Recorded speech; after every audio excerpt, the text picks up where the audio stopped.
तो hello friends, welcome back to my channel. और friend, आज की वीडियो सीरीज़ के अंदर हम डिस्कस करने वाले हैं ग्रेटिट्यूड एआरपी। ओके, तो ग्रेटिट्यूड एआरपी क्या होता है इसके बारे में हम देख लेते हैं। पॉइंट वाइज सारी चीज़ें मैंने लिखी हैं। अगर आपने कंप्यूटर नेटवर्क के वीडियो सीरीज़ को एक्सेस नहीं किया तो ज़रूर एक्सेस कर लीजिएगा। प्लेलिस्ट का लिंक आपको डिस्क्रिप्शन बॉक्स में मिल जाएगा।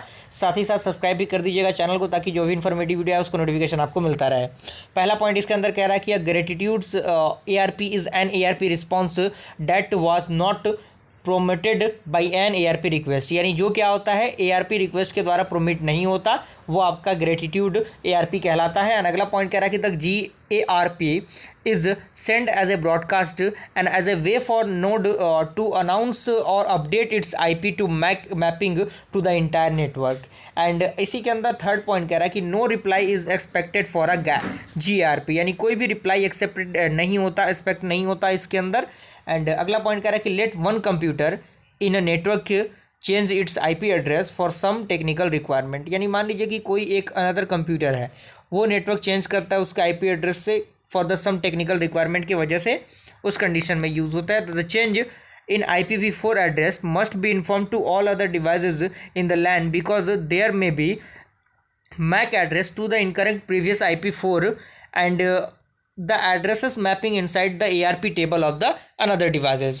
And second point इसी के अंदर कह रहा है कि the gratuitous ARP is mainly used for TCP/IP device to inform other devices in a LAN and any change in its MAC address और IPv4। यानी जो आपका gratuitous जो आपका ARP है वो mainly used होता है TCP/IP devices के लिए।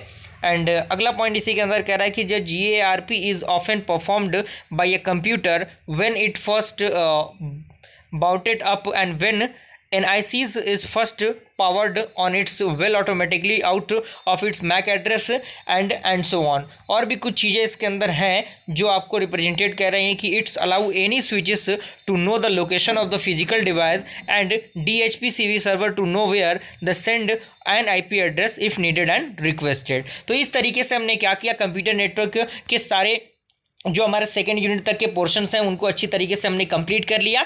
थोड़ी बहुत दिक्कतें हुई होंगी, मैं मानता हूँ इन चीज़ों को कि समझाने में दिक्कत। समझाने का मेन पर्पस ये है कि मैं चाहता नहीं हूँ कि वीडियो का ड्यूरेशन काफ़ी लंबा हो, कम समय में आपको नोट्स कम से कम प्रोवाइड हो जाए, क्योंकि समझना तो आप खुद से भी कर सकते हैं, नोट्स प्रॉपर आपके पास होना चाहिए। और मुझे पूरी उम्मीद है कि आप नोट्स को बना रहे होंगे। अगर आपने नहीं भी बनाना स्टार्ट किया नोट्स को तो ज़रूर स्टार्ट कीजिए, क्योंकि एग्जामिनेशन के टाइम में नोट्स ही आपके लिए बहुत ही बेहतरीन एक सोर्स होता है। ओके, अगर वीडियो पसंद आए लाइक ज़रूर कीजिएगा और चैनल को सब्सक्राइब भी कर लीजिएगा, ताकि जो भी इन्फॉर्मेटिव वीडियो है उसका नोटिफिकेशन आपको मिलता रहे।